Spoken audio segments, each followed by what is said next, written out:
অঞ্চলের এই ধামাইল লোকনৃত্য ও গানের সঙ্গে অনেকেই হয়তো খুব বেশি পরিচিত নন, কিন্তু এই হারিয়ে যেতে বসা ঐতিহ্যকে বাঁচিয়ে রাখতে আজীবন লড়াই করেছেন মৌলভীবাজারের রামকৃষ্ণ সরকার। কিন্তু আজ সেই মানুষই লড়ছেন নিজের জীবনের সঙ্গে।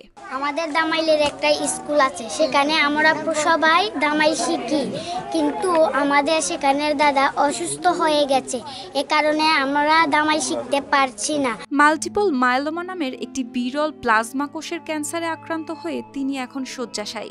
প্রতিদিন চিকিৎসা, ওষুধ, হাসপাতাল সব মিলিয়ে এক অসহনীয় বাস্তবতার মধ্যে দিন কাটাচ্ছেন তিনি আর তার পরিবার। এক সময় কি দিন কি যায় সেইটার চোখা করি নেই। বর্তমানে প্রায় 1 বছরের মতন চলে যাচ্ছে। আমি খুবই মারাত্মক অসুস্থ এবং রক্তের ক্যান্সার আক্রান্ত হয়ে খুবই মানবেতর এবং খুবই অসুস্থতা দিন কাটাচ্ছি। আমি দেশ বিদেশ সবার কাছে আমি আমার এই ব্যয়বহুল চিকিৎসার জন্য সহযোগিতা কামনা করছি। যে মানুষটি 2 দশকেরও বেশি সময় ধরে ঘুরে বেরিয়েছেন সিলেটের গ্রামে গ্রামে, সংগ্রহ করেছেন 5 শতাধিক ধামাইল, কীর্তন, বাউল আর আধ্যাত্মিক সুর, সেই মানুষটি এখন নিস্তেজ। তবু তার চোখে এখনো জ্বলে বাঁচার আকুতি আর ধামাইলের প্রতি অমর ভালোবাসা। বিভিন্ন অনুষ্ঠানে দেখলাম আসতাম যে একই গান বিভিন্ন রকম একটু অদল বদল করে গাওয়া হয়।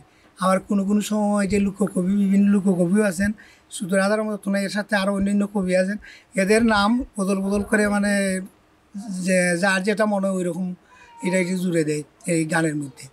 তখন আমার মনে হইলো যে গানগুলো সঠিকভাবে এলাকাত গিয়ে মানুষের প্রবীণ যারা শিল্পী আছে, দামাইল শিল্পী, তাদের কাছ থেকে সরাসরি গানগুলো খাতায় লিখে সংরক্ষণ করার একটা চিন্তা ভাবনা এলো আমার মনে।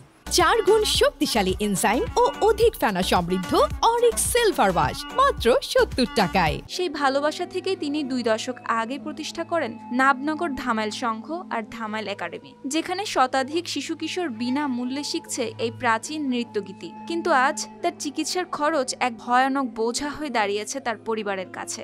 স্ত্রী আর 3 মেয়ে পাশে আছেন ঠিকই, তবু টাকার অভাবে লড়াইটা ক্রমেই অসম্ভব হয়ে উঠছে।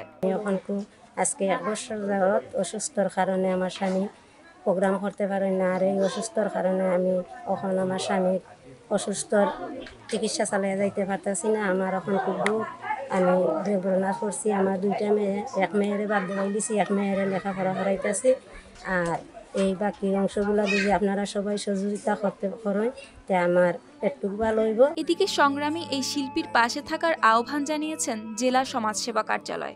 এই শিল্পী যেহেতু উনি ক্যান্সার রোগে আক্রান্ত, অবশ্যই সমাজসেবা বিভাগ থেকে তাকে এই আগামীতে যে বরাদ্দটা আসবে আমরা তাকে অবশ্যই একটা 50,000 টাকা একটা অর্থনৈতিক সাহায্য দেওয়ার জন্য আমরা চেষ্টা চালিয়ে যাব।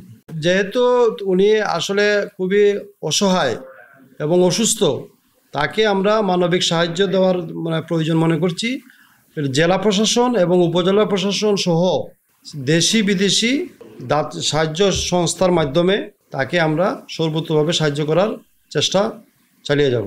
আজ তার শরীর ভেঙে পড়েছে, তবু মন এখনো নেচে ওঠে ধামাইলের তালে। কিন্তু যে মানুষ সারা জীবন জ্বালিয়ে রেখেছেন এই ঐতিহ্যের প্রাণ, তাকে কি এবার বাঁচাবে রাষ্ট্র বা সমাজ, নাকি ধামাইলের সুরের মতোই নিঃশব্দে মিলিয়ে যাবেন তিনিও? News desk, RTV।